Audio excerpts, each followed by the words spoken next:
Sabem aquele friozinho na barriga que nós sentimos quando vamos ver um filme de terror e sabemos que é baseado numa história real? Muitas vezes as obras não nos dão essa indicação, no entanto isso não significa que elas também não sejam inspiradas em eventos reais. A saga Jeepers Creepers é um desses exemplos, portanto se vocês querem saber quais é que foram os eventos reais ou os relatos reais que inspiraram esta história, fiquem até ao final deste vídeo. Comecemos por analisar primeiro, desde já, que a saga Jeepers Creepers tem 3 filmes neste momento e, pelo que sei, vai haver um quarto. Temos o filme de 2001, que eu revi recentemente, e temos também o filme de 2003, que também revi recentemente, e temos o filme de 2017, e obviamente não tenho o DVD por motivos óbvios. Portanto, nos filmes nós conhecemos uma criatura que se alimenta de carne humana, que hiberna, e que no fundo só aparece na Terra para justamente se alimentar de 23 em 23 anos durante 23 dias na primavera. O que é que acontece? Esta criatura, ao alimentar-se de carne humana ou de partes humanas, é melhor assim, acaba por integrar essas partes em si, ou seja, se comer uns olhos, acaba por ficar com esses olhos no seu próprio corpo.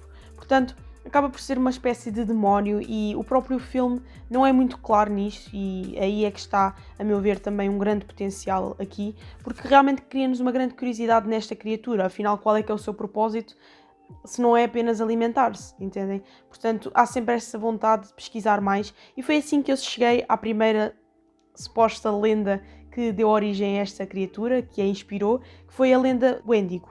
Esta lenda surgiu de relatos de indígenas norte-americanos e ainda hoje existem relatos desta criatura, sobretudo no Canadá, e supostamente é uma espécie de entidade maligna que passeia pelas florestas e pelos bosques, justamente a fazer o que a criatura do filme faz. Está literalmente um pássaro aqui em cima. No filme dizem que os corvos e que os pássaros seguem a criatura, portanto estou um pouco assustada. Conseguem ouvir os passos dele. Para os fãs de terror, fica aqui a dica de visitarem o nosso site parceiro Terror PT, onde vocês podem encontrar várias notícias e tudo sobre o mundo do terror. Bem, como eu estava a dizer, esta criatura, o Wendigo, tem muitas semelhanças com a nossa criatura no filme. E o que é que deu origem a esta lenda, a essa criatura? Basicamente, ao que tudo indica, começou por ser um homem que estava numa floresta, num bosque, com amigos, e que num inverno muito rigoroso acabou por ficar sem comida e foi obrigado a comer os seus colegas. Foi um ato de canibalismo que o fez transformar-se então numa criatura terrível e ao mesmo tempo a sua alma foi também entregue ao diabo. Portanto, ao que tudo indica, esta criatura tem necessidade de comer sempre, mas não é só para integrar essas partes dos humanos em si, era uma tentativa de recuperar uma alma que não é a sua, mas na tentativa de conseguir retirar a alma de alguém e de voltar a ser humano. Portanto, é esta a história por detrás da criatura Wendigo e se nós formos perceber faz bastante sentido com a própria criatura do filme. Portanto, temos aqui uma teoria que até faz algum sentido, não sei o que é que vocês acham quanto a isto, mas gostava também de saber a vossa opinião. Portanto, já sabem, deixem like no vídeo se estão a gostar até aqui, inscrevam-se no canal e comentem também para eu saber o que é que vocês acham desta saga, o que é que acham destas histórias. Passemos para a segunda história. O primeiro filme, sobretudo, que eu tenho aqui, começa com uma sequência em que nós temos 2 irmãos numa viagem de carro e que começam a ser perseguidos por um veículo que começa mesmo a apitar e a bater neles e tudo mais. Portanto, é ali uma situação angustiante e nós não sabemos o que é que se está a passar.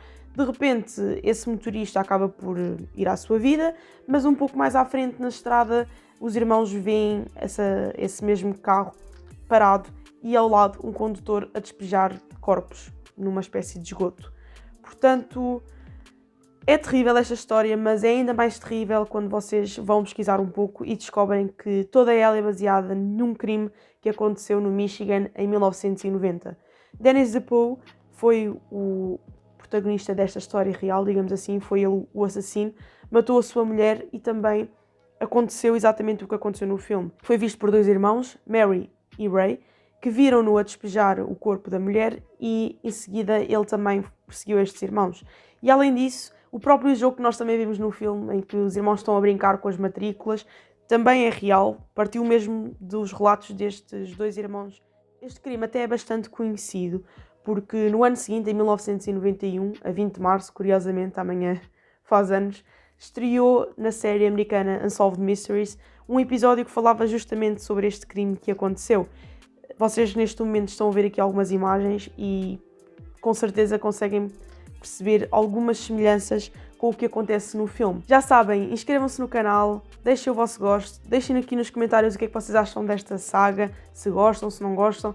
Eu, na minha opinião, sinceramente, acho que tinha bastante potencial, mas a verdade é que com o filme de 2017 que descambou completamente e também teve a ver com as polémicas que envolveram o realizador, portanto descambou completamente, mas de qualquer forma é sempre interessante nós vermos o que é que está por detrás dos filmes, ainda para mais quando são de terror. É mesmo, até ficam mais terríveis quando nós sabemos o que é que os inspirou, porque muitas vezes são baseados na realidade, como nós sabemos. E neste caso, nós nem sequer tínhamos essa indicação, mas a verdade é que houve uma inspiração real. E agora vocês sabem qual foi. Por mim é tudo, espero que vocês tenham gostado de conhecer estes relatos reais que deram origem à saga Jeepers Creepers e até ao próximo vídeo.